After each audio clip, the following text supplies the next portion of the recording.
Okie doke, 10 tips for you today to lose weight on a plant-based diet. We're not doing anything extreme here, no juice cleanses or fasts. We want healthy, sensible weight loss to the tune of 4 to 8 pounds per month without the dreaded rebound. If that sounds like it's for you, stay tuned. We've got 10 tips coming right up. Tip number 1, eat 12 grams or more of fiber at breakfast each day. Low fiber, fast digesting breakfast, they're like poking a hungry bear first thing in the morning. You give them that little bit of food to whet the appetite, but they're through it so quickly digestion-wise. Fiber really helps slow down that process, really makes a meal last in terms of the perceived and very physiological satisfaction and fullness from it.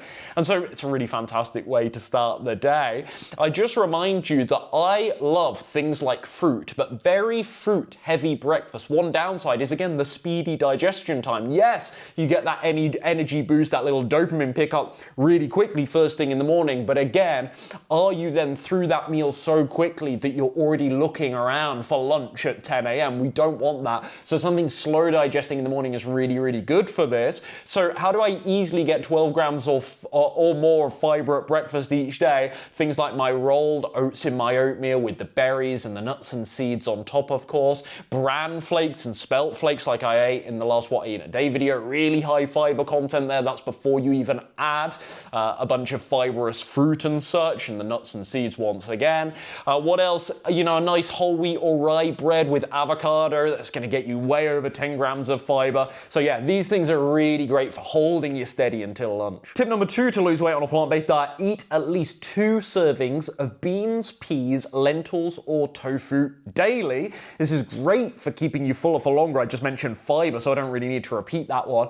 What's the magic of this? It doesn't stop you from eating burgers, but it makes you less tempted. It makes you less tempted to eat junk because you're so physically full with the legume category in particular. So I love these. Now, what counts as a serving? That's relative to your nutrition needs, but if I was to give a generalist rule, I usually count about half a can of beans, so that's about 120 grams, 4 ounces, or roughly the same amount of extra firm tofu, 120 grams, 150 grams as one serving. Green peas, a slightly greater amount, more like 3/4 to 1 cup because they're lower caloric density. But if you get 2 in of these per day, again, it's a rule of thumb, right? Everything needs to be adapted to your particular nutrition needs. That's the personalization. But as a general rule, 2 of these per day, great way to make it easier to be in that calorie deficit at the end of the day, subsequently lose fat. Number 3, try as best you can to disassociate from that incessant, I need a sweet treat, I need a dessert to cap off a meal or to finish the day. No, you don't. And I eventually got over my ludicrous Ben & Jerry's after dinner obsession with my sweet before starch rule. I say I heard this long before I came up with the idea. I certainly didn't come up with the idea. But this idea of sweet because it's fast digesting, then you have the slower digesting starch. It's actually better for your digestion anyway, in my opinion. But no, this really helps with cravings because I find that if I have something sweet after I've had a savory starchy dish, that can actually just light up my appetite again when I don't actually necessarily need more food. The dopamine just goes, hey, thank you very much. What's coming next? Like I said in step number 1 to a small degree. What also really helped with this is having a more fat-rich, and certainly again emphasizing for the 3rd, 4th time in this video, fiber with my dinner. My last meal of the day, having a good fat sauce, like a little bit of avocado, some nuts and seeds on the stir-fry, a tahini-based dressing. This can really slow down, the fats really slow down the digestion time of the meal, increase again satisfaction, and I'm not chomping at the bit for a bit of dessert. But ultimately, if you've got this sweet tooth, like I used to be a big dessert guy, if you've got this sweet tooth, even if you're full and satisfied after dinner, it might still be there. You just need to train yourself out of it by not doing the damn thing. Tip number 4, no cooking oil at home. I haven't bought oil myself for the best part of maybe 11 or 12 years. I think once I bought some coconut oil actually for a video, to make a YouTube video, and didn't even eat the darn stuff. So, I've had housemates over the years, and 7, 8 years ago, and they had cooking oils and whatnot. I never used them. When I go to someone else's house, maybe they make me a nice vegan meal. That's an exception when I go out to eat and there's some oil in the dressings and such. I don't sweat that. I don't want to be that extreme about it. There's got to be some level of moderation to make this realistic over the long term for me. But certainly no cooking oil at home is a great way for me to spare those calories, because if you're not familiar, oil is a calorie bomb. You're looking at across most oils, they all have their slight individual differences, but a tablespoon or so, looking at in the region of 110 to 150 calories, which is nuts, 140 calories perhaps, which is nuts for such a small amount of food. So I like to saute instead with vegetable broth, soy sauce, even a little bit of water. Yes, it doesn't taste as good. Yes, the food doesn't get as crispy, but honestly, after a couple of days, you get over it and you don't miss it. Just make sure you're seasoning your food generously. Tip number 5 to lose weight on a plant-based diet: ignore those healthy but still easy to graze snacks like cashews, trail mix, medjool dates, big one for this, and other dried fruits, things like Lara bars, and even protein bars. You better believe it, with the control that I pride myself on developing around food nowadays, I guarantee you, if I had a box of protein bars here, even if they were relatively clean, some of them are junk as far as protein bars go, even if I found a relatively clean one, they'd be gone within 3 to 4 days. I'd eat 3 of those a day, no problem, because it just doesn't satisfy me that much. That processed stuff, anything that, again, is there to resemble a sweet treat, it doesn't matter if it's high or low protein, I'm just going to nail the thing. And so the same can be said of many, I think, healthy but still high calorie vegan snacks that people love, and they think, well, this is healthy, right? At least it's a healthy snack. I could have my biscuits, my cookies, my bag of chips. Well, yeah, this is better from a health perspective, but again, the calories are still really, really crazy. So stick to the low calorie density snacks. That's going to make it much easier to control your weight, such as the fresh fruit, things like rice cakes. I know they're boring, but rice cakes with a little smear of hummus.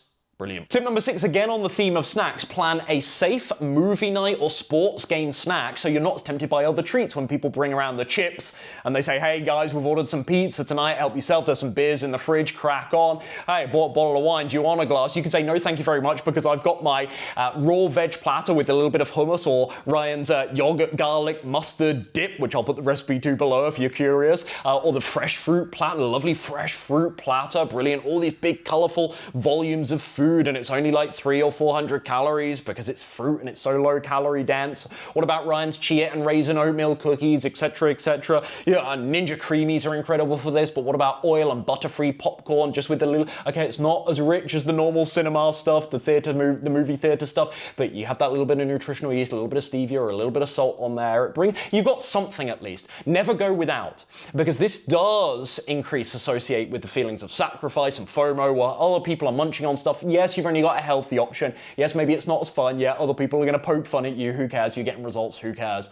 But at least you've got something to signal to your brain, oh, this isn't so brutal. This whole dieting thing, it isn't so hard. At least I've got my thing. And then in time, when your taste buds change and you just get used to it, you actually learn to prefer your healthy snack than the other stuff that makes you feel like rubbish anyway. Tip number 7, won't do that much explanation because I've mentioned it in a few videos lately. I don't like the idea of repeating myself. I want to make every video new insights and whatnot, but chew more calories than you drink. It had to be here because I see a lot of people. Coffee is so massive nowadays in both North America and it has been in Europe for a long time, but coffee culture is just nuts. It's crazy. And then people have the little cakes on the side so just, yeah, it becomes a whole meal. You go out for a coffee and you're suddenly eating a whole meal, and yeah, it's pretty trashy in terms of the quality of ingredients as well, no doubt. But even if you're just taking the coffee, something like a latte, one of those milky coffees, people genuinely don't realize these often contain 140, 160, 170 calories, one of those rich, even if it's oat milk. I don't have dairy products, that's fine, good, thank you. But the oat milk is still like, oat milk is insanely calorific versus almond milk.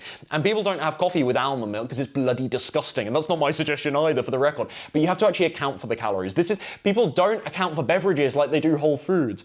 And so we just find that increased perceived satisfaction is a real thing with chew factor present. So I love juices and smoothies. And so this is where it's a bit tricky for me. I feel always I'm sitting on the fence with this subject because I don't think liquid calories are bad or inherently fattening. I just think people don't treat them the same. And again, psychologically, is the perceived satisfaction there with the whole foods equivalent? Not necessarily. So as a rule of thumb, chew more calories than you drink. Tip number 8 to lose weight on a plant-based diet. If you are the nutrition tracking type, and if you're not, that's fine as well. I'll cover advice on this in a second. But if you're the nutrition tracking type, 60-20-20 as a macro split is what I've personally found to be the most effective for staying in that calorie deficit, getting a wide variety of nutrients, but staying in that calorie deficit and feeling satisfied. So gladly, I should say, staying in that calorie deficit. I know 80-10-10 was really popular in early vegan plant-based YouTube.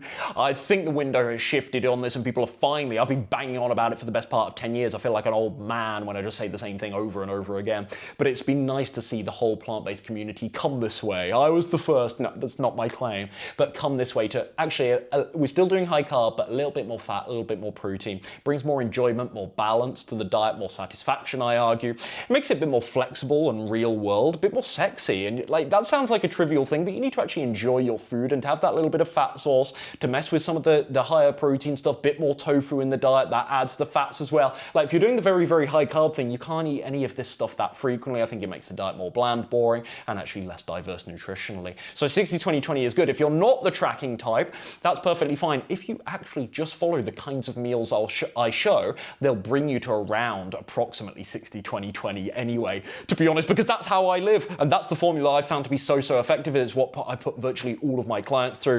It gets incredible results. Tip number 9, weekends. Do I even need to explain this one, or is the word weekends enough? You already know what I'm going to say, don't you? You can have the best diet on the planet Monday to Friday, but if the weekend comes around and you're grazing on all of the naughty stuff and you're having the booze, a couple of cocktails on the weekend, you go out for meals and whatnot, look, you can have flexibility with your diet, and you should. I'm not a perfectionist promoter of perfectly clean eating around the clock. This has to be realistic. My whole shtick is slim and sustain. This needs to be real world. You need to be able to bend the rules without totally breaking them and totally derailing. People have a really hard time with that all or nothing balance, as I spoke about in my last videos. But I started to get in incredible shape when I acted the same way about nutrition on the weekends as I did weekdays. And this just brings your overall net weekly calories down so much more, because those 2 days, they can really make a difference. You might not think right now, I'm not that bad on the weekend, it's just a couple of nuts and seeds.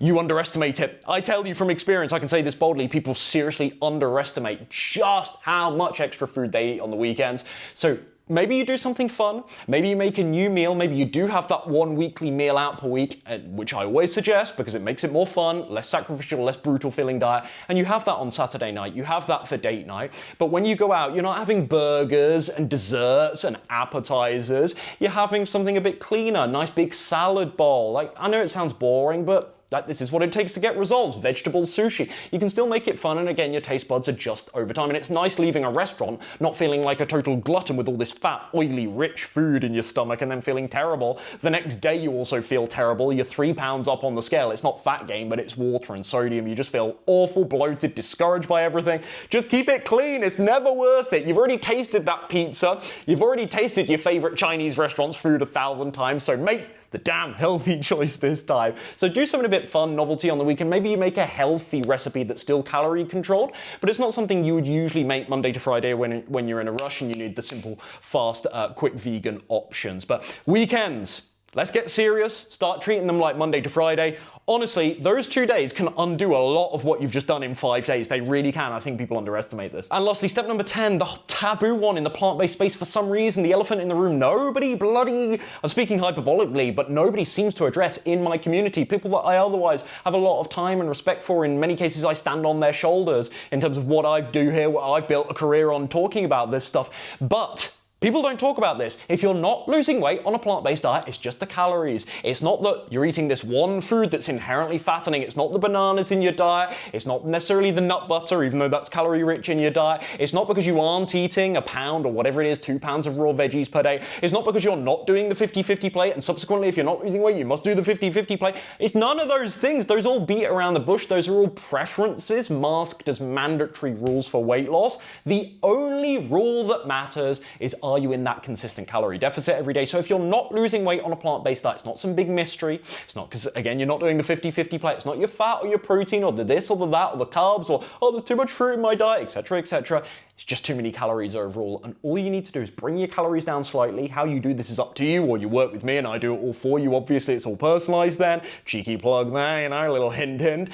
But bring your calories down slightly, bang, you'll get through that plateau, the scale starts moving. Maybe you can also add steps at the same time, not necessarily at the same time, just make one little change for now. Don't be too extreme about it. But if you want to also burn a couple more calories through doing some extra steps, the scale will eventually drop. It's just the calories. If you hit a plateau, don't panic, don't freak out, don't say, oh, plant-based isn't for me because I hit a plateau. Just do that small calorie reduction, you'll surely get moving. And that's it, that's my battle plan, my 10 tips for plant-based weight loss success. Follow these steps for the next 2 to 3 weeks, and I almost guarantee, I can't do it 100%, I don't know what you're doing, I don't know what food, what chocolate you're sneaking on the side, you little gremlin, but follow these steps for the next 2 to 3 weeks, and I almost guarantee you'll notice fewer cravings, more feelings of control around food, and the scale will surely start to drop soon enough. If you want the full list of rules I'd follow if I had to lose 30 pounds all over again on a plant-based diet, I lost 16 kilos, remember when I first found out about this lifestyle over 10 years ago now. Well, if you want the rules that I'd follow if I was starting from scratch tomorrow,